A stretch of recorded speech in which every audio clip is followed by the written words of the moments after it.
آپ بغداد کی کسی جگہ سے اپنے شاگردوں کے ساتھ گزر رہے تھے کہ رستے میں ایک شرابی نشے میں دھت پڑا تھا۔ اس کے کپڑے میلے تھے اور حالت بہت خستہ تھی۔ اس نے شیخ عبد القادر جیلانی کو صدا دی، اے عبد القادر، اللہ قادر ہے کہ نہیں؟ شیخ مسکرائے اور فرمایا، بے شک اللہ قادر ہے۔ اس شرابی نے پھر وہی سوال کیا، اے عبد القادر، اللہ قادر ہے یا نہیں؟ شیخ پھر سے مسکرائے اور فرمایا، بے شک اللہ قادر ہے۔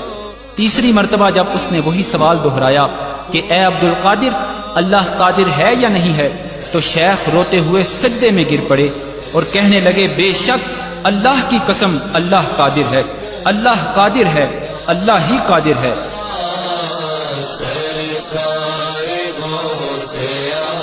پھر انہوں نے اپنے شاگردوں کو حکم دیا کہ اس شرابی کو یہاں سے اٹھاؤ، اسے نہلاؤ اور کھانا کھلاؤ۔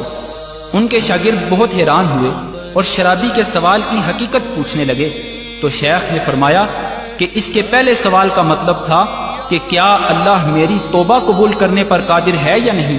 تو میں نے جواب دیا، بے شک اللہ قادر ہے۔ اس کے دوسرے سوال کا مطلب تھا کہ کیا اللہ مجھے تمہارے مقام تک پہنچانے پر قادر ہے یا نہیں؟ تو میں نے جواب دیا، بے شک اللہ قادر ہے۔ اور اس کے تیسرے اور آخری سوال کا مطلب تھا کہ کیا اللہ تمہیں میرے مقام تک گرانے پر قادر ہے یا نہیں؟ تو مجھ پر اللہ کا خوف طاری ہو گیا اور میں روتے ہوئے پکار اٹھا، بے شک اللہ ہی قادر ہے، اللہ ہی قادر ہے، اللہ ہی قادر ہے۔ اور میں اللہ کی ہیبت کی تاب نہ لاتے ہوئے سجدے میں گر پڑا اور فریاد کی کہ اے اللہ، مجھے آفتوں سے محفوظ رکھ اور مجھے معاف فرما دے اور میرے عیبوں پر پردہ ڈالے رکھ۔ ورنہ کہے گی دنیا۔ شیخ محمد ابراہیم محمد عثمان عبدہ البرہانی فرماتے ہیں کہ جب اللہ تمہیں اپنی ہدایت کے رستے کے لیے چن لے تو یہ اس وجہ سے ہرگز نہیں ہے کہ تم میں کوئی خاص بات ہے اور نہ ہی تمہاری عبادت کی وجہ سے ہے، بلکہ یہ تو اس کی رحمت ہے جس نے تمہیں شامل کر لیا ہے۔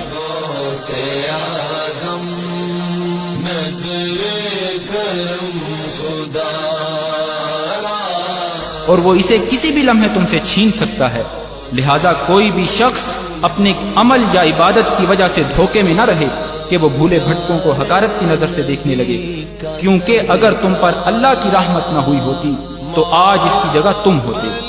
پاک ہے وہ جو حالات کو تبدیل کرتا ہے لیکن خود تبدیل نہیں ہوتا۔ ہمیشہ اللہ تعالیٰ سے ثابت قدمی کی دعا کریں اور اپنی نماز کے سجدوں میں 3 مرتبہ یہ دعا کرتے رہیں، اللہم یا مقلب القلوب ثبت قلبی علی طاعتک، اے دلوں کو پھیرنے والے میرے دل کو اپنی اطاعت پر ثابت قدم رکھ۔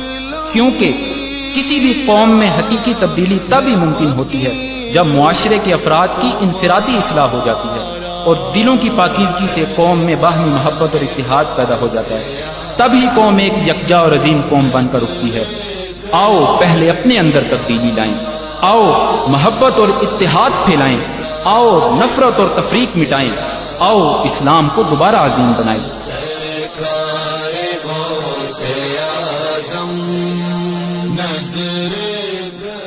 آپ سب بھائیوں سے گزارش ہے کہ آؤ آپ بھی ہمارے مقصد میں ہمارا ساتھ دو۔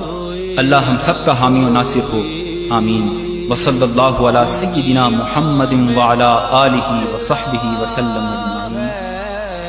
سب کا کوئی نہ کوئی دنیا